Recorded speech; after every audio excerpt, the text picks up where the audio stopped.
Hello! Hi అందరికి. ఎలా ఉన్నారు? అందరూ బాగున్నారా? చాలా రోజుల తర్వాత మళ్ళీ ఒక వీడియో చేస్తున్నాను. ఇప్పుడు నేను చెప్పే విషయం అనేది చాలా మందికి ఇంపార్టెంట్ అయిన విషయం అండి. చాలా మందికి. ప్రతి ఒక్కరికి కూడా చాలా ఇంపార్టెంట్ అయిన విషయం ఇది. ఇది మీరు తెలుసుకోవాలి ఖచ్చితంగా. అందుకని చెప్పి మీతో షేర్ చేసుకోవాలని ఇప్పుడు ఈ వీడియో చేస్తున్నాను.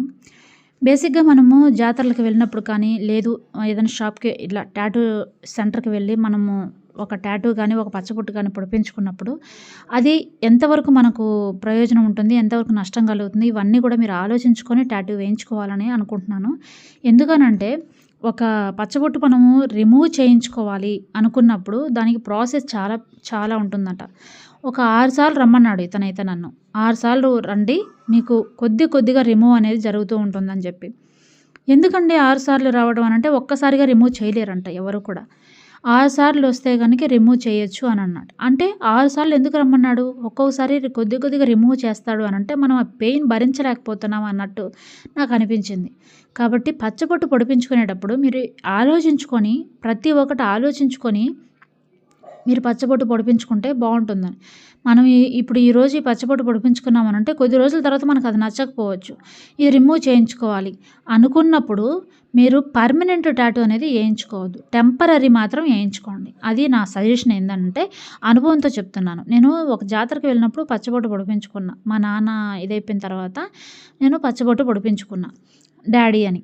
అయితే అది సగం సరిగ్గా వేశారు, సగం సరిగ్గా వేయలేదనమాట. నాకు కొద్ది రోజుల తర్వాత ఇంకొకరి గురించి టాటూలు వేయించుకొని ఇట్లా పచ్చబొట్టు పొడిపించుకున్న తర్వాత వాళ్ళని చూసి నాకు అనిపించింది, అర్రే! నేను వేయించుకున్న ఈ పచ్చబొట్టు అసలు బాలేదే, వాళ్ళు వేయించుకున్నది బాగుందే అని చెప్పి అన్నట్టు. అందువల్ల నేను పచ్చబొట్టు రిమూవ్ చేయించుకోవడానికి ఇప్పుడు ఇతన్ని అడిగితే, మీరు ఈ పచ్చబొట్టు పొడిపించుకున్నారు కదా, ఇది 6 సార్లు మీరు ఇక్కడికి రావాల్సి ఉంటుంది. 6 సార్లు వస్తేనే మేము రిమూవ్ చేయడానికి అవకాశం ఉంటుందని అన్నట్టు.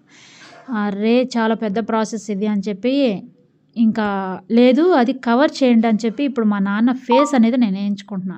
ఇప్పుడు మా నాన్న ఫేస్ నేను ఎందుకు వేయించుకుంటున్నానో మీతో చెప్పాలి, నేను ఖచ్చితంగా చెప్పాలి. ఎందుకనంటే బేసిక్‌గా మా నాన్న చనిపోయి ఇప్పటికి 16 సంవత్సరాలు.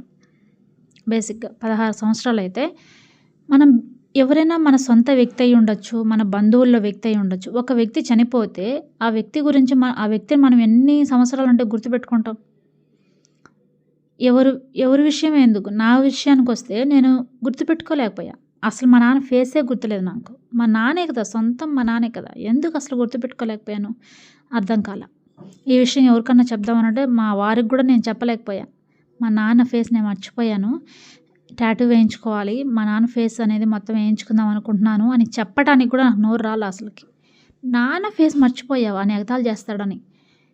అది ఎప్పుడు చాలా రోజుల నుంచి అనుకుంటున్నా, ఇలా ఫేస్ టాటూ వేయించుకోవాలి అని మా వారికి కనీసం మా వారికి చెప్పడానికే నాకు ఇన్ని రోజులు టైం పట్టింది. ఇన్ని రోజులు టైం పట్టి తీరా నేను ఈ పేరు అనేది రిమూవ్ చేయించుకోవాలి అని చెప్పి తీసుకొని పోతే ఆ తర్వాత ఆ షాప్‌కి వెళ్ళేటప్పుడు మెట్లు ఎక్కేటప్పుడు చెప్పాననమాట. మా నాన్న ఫేస్ ఇలా మర్చిపోయాను నేను ఎప్పుడు గుర్తుపెట్టుకోవాలి అని అంటే ఫేస్ అనేది నేను ఇలా టాటూ మాదిరిగా వేయించుకోవాలనుకుంటున్నాను అని చెప్పానంటే ఇంకా మా వారు ఏం పలకలేదనమాట అసలకి. ఒక్క మాట కూడా రాలేదు. మరి ఏమనిపించిందో ఏమో నాకు అర్థం కాలేదు. కానీ నాకైతే నిజంగా మా నాన్న ఫేస్ మర్చిపోయాను. నేను ఫేస్ చూసుకోవాలి అనుకున్నప్పుడల్లా మా చెల్లెళ్ళు దగ్గర, మా తమ్ముడి దగ్గర ఫోటో వాట్సాప్‌లో పెట్టించుకొని చూసుకుంటూ ఉంటానన్నమాట. నేను కూడా ఫోటో చేయించుకున్నా, కానీ చెదలు పట్టేసింది. చెదలు పట్టిన తర్వాత నాకు అనిపించింది, దీనివల్ల ఏమన్నా జరుగుతుందా? మా నాన్న ఫోటో చెదలు పట్టడం ఏందని చెప్పి దాని గురించి మనం 1,00,000 ఆలోచనలు ఆలోచిస్తూ ఉంటాం. ఇది మంచిదా చెడ్డదా? ఇది మంచిదా చెడ్డదా అన్నట్టు. నాకు ఆ ఫోటో చేయించుకోవడం కూడా ఇష్టం లేదు అసలకి. మా నాన్న ఫేస్‌ని మర్చిపోలేను. ఎందుకు మర్చిపోతాను అన్నట్టు. కాబట్టి మర్చిపోయాను. అందుకనే ఇప్పుడు ఈ టాటూ. మా నాన్న ఫేస్ మర్చిపోయాను బేసిక్‌గా. కాబట్టి ఈ టాటూ వేయించుకున్నాను. మా నాన్న ఎప్పుడు ఇంకా నాతోనే ఉంటాడు. ఎప్పటికి ఇంకా మర్చిపోను కదా!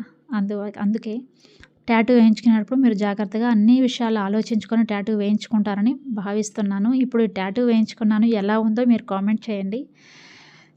మంచిగా వచ్చిందని అనుకుంటున్నాను. చాలా అంటే చాలా పెయిన్‌ఫుల్‌గా ఉండింది. మీరు భరిస్తాను అని అనుకుంటేనే ఖచ్చితంగా వేయించుకోండి. లేకుంటే వెళ్ళవద్దు.